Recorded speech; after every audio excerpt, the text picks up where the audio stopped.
નમસ્કાર દર્શક મિત્રો, હોટલાઇન ન્યૂઝમાં આપનું સ્વાગત છે. સુંદરકાંડ અને management. Hanumanji the great management ગુરુ બાબા તુલસીદાસજીએ લખેલી રામચરિતમાનસની સુંદરકાંડની ચોપાઈઓ અને એમાં આવતી મેનેજમેન્ટની વાતો, એમાં આવતા મનુષ્યના સ્વભાવ અને વર્તન અને વાણીની વાતો, આ તમામ બાબત ઉપર આપણે વિશદ ચર્ચા કરીએ છીએ. જ્યારે પણ ભગવાન શ્રી રામે વિભીષણજી સાથે સંવાદ કર્યો છે ત્યારે એમણે એની મર્યાદા ક્યાંય છોડી નથી. કશે પણ અભિમાનથી કોઈ પણ શબ્દ ભગવાન શ્રી રામ બોલતા નથી. હંમેશા વિભીષણજીને સન્માન આપી અને એમની સાથે વાત કરી છે. આવો વધુ ચોપાઈઓ જોઈએ અને એનો મર્મ સમજવાનો પ્રયત્ન કરીએ.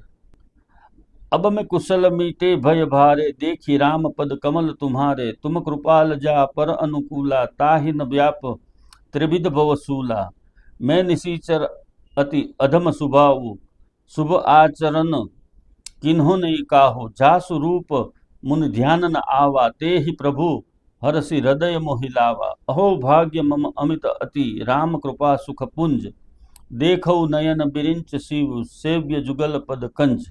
એટલે કે વિભીષણજી ભગવાન શ્રી રામને કહે છે કે હું અત્યંત નસીબદાર વ્યક્તિ છું કે મને ભગવાન શ્રી રામના ચરણોના દર્શન થયા છે, ભગવાન શ્રી રામના દર્શન થયા છે. હું તો રાક્ષસ વંશમાં જન્મેલો અને તામસ દેહ ધારણ કરનારો છું, પરંતુ તમારી કૃપાથી મને આપનું શરણું મળ્યું છે. રાક્ષસોનો સ્વભાવ હંમેશા ઉતરતી કક્ષાનો હોય છે એવું શાસ્ત્રોમાં વર્ણન આવે છે, પરંતુ આ રાક્ષસો વેદના જ્ઞાતા હતા, જ્ઞાની હતા.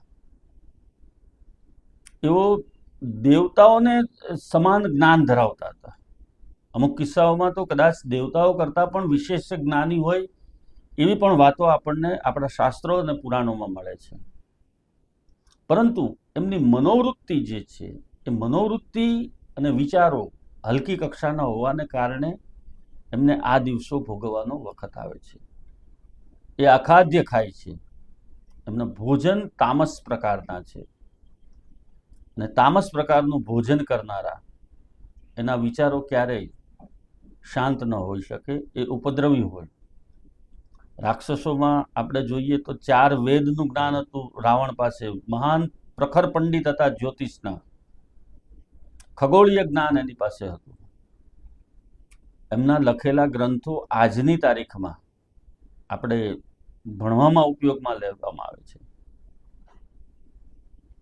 અને એના લખેલા શ્લોકો, એમનું લખેલું શિવ તાંડવ સ્તોત્ર, એ પણ આપણે ભાવથી ભગવાન શિવની ભક્તિ માટે બોલીએ છીએ.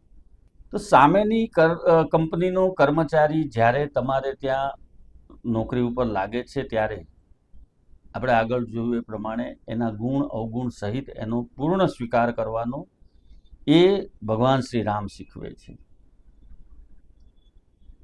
કર્મચારીનો સ્વીકાર કર્યા પછી એને કેટલી જવાબદારી આપવી, કેટલી અને કયા પ્રકારની જવાબદારી આપવી, એ પણ જોવાનું કામ બોસનું છે. એનાથી થઈ શકે એવા જ કામની ટાસ્ક એને આપવામાં આવે, અને એ જ કર્મચારી તમને વિજય પથ ઉપર લઈને આગળ ચાલે છે. કેમ કે એ સામેની કંપનીમાંથી આવેલો હોય છે, સામેની કંપનીના બધા જ અતગંડા તેઓ જાણતા હોય છે. સામેની કંપનીમાં જે કંઈ આંતરિક રાજકારણ ચાલતું હોય છે, ત્યાં જે કંઈ ગોબાજાળી ચાલતી હોય છે, ગોબાચારી ચાલતી હોય છે, એ તમામ બાબતોથી એ પરિચિત હોય છે. હવે સામેની કંપનીની વિગતો લઈને આવેલા આ વ્યક્તિનો ઉપયોગ કઈ રીતે કરવો એ જોવું અને એ જાણવું, એના માટે એને જવાબદારી સોંપવી એ બહુ મહત્વની બાબત છે. એને જવાબદારી એટલી જ સોંપવાની છે કે જેનાથી આપણી કંપનીને કોઈ નુકસાન ન થાય, આપણી કંપનીના કર્મચારીઓ કે આપણી કંપનીના હિતને કોઈ નુકસાન ન થાય. વિભીષણ અહીંયા શરણાગતિ સ્વીકાર્યા પછી પૂર્ણપણે ભગવાન શ્રી રામના ચરણોમાં પોતાના તમામ ભાવ સમર્પિત કરી દે છે અને પોતે રાક્ષસ કુળના હોવાનું પણ સ્વીકારે છે. એટલે પોતાની મર્યાદા પણ કહે છે. આવી જ રીતે સામેની કંપનીનો કર્મચારી જ્યારે પણ તમારી કંપનીમાં આવશે ત્યારે એ પોતાની મર્યાદા શું છે એ પણ તમને કહેશે. એની મર્યાદાઓને ધ્યાનમાં રાખવાની છે અને પછી એને જવાબદારી સોંપવાની છે. ક્યારેય પણ એને એના ગજા કરતાં વધારાનું કામ જો સોંપવામાં આવશે તો એ કર્મચારી સફળ નહીં થઈ શકે. સફળ નહીં થઈ શકે તો એની નિષ્ઠા ઉપર તમને પ્રશ્ન થશે. એટલે એને એના ગજા પ્રમાણે જ, એના ગજા કરતાં ઓછું કામ આપો શરૂઆતના તબક્કામાં, અને એનો વિશ્વાસ કેળવાય, એને આત્મવિશ્વાસ વધે એવા પ્રકારે એની પાસેથી કામ લેવું. આ મેનેજમેન્ટનું ખૂબ મહત્વનું પાસું છે કે જેમાં કર્મચારીની ક્ષમતા કરતાં થોડું ઓછું કામ એની પાસેથી લઈ અને એનો આત્મવિશ્વાસ વધે એવા પ્રકારનું વર્તન કરવું. આ બાબતો ખૂબ જ મહત્વની છે અને એના ઉપર જેટલું ચિંતન કરીએ એટલું ઓછું છે. મેનેજમેન્ટના સિદ્ધાંતોમાં હંમેશા પોતાની કર્મચારી, પોતાના કંપની, એનું હિત, એ તમામ બાબતોને ધ્યાનમાં રાખી અને પછી જ નિર્ણયો લેવાના હોય છે. અને આવા જ નિર્ણયો હંમેશા સફળતા આપનારા બની રહે છે અને સફળતા તરફ તમને દોરી જાય છે. આવા પ્રકારના વિડીયો તમને જોવા ગમતા હોય તો હોટલાઇન ન્યૂઝ ચેનલને લાઇક, શેર અને સબસ્ક્રાઇબ કરો.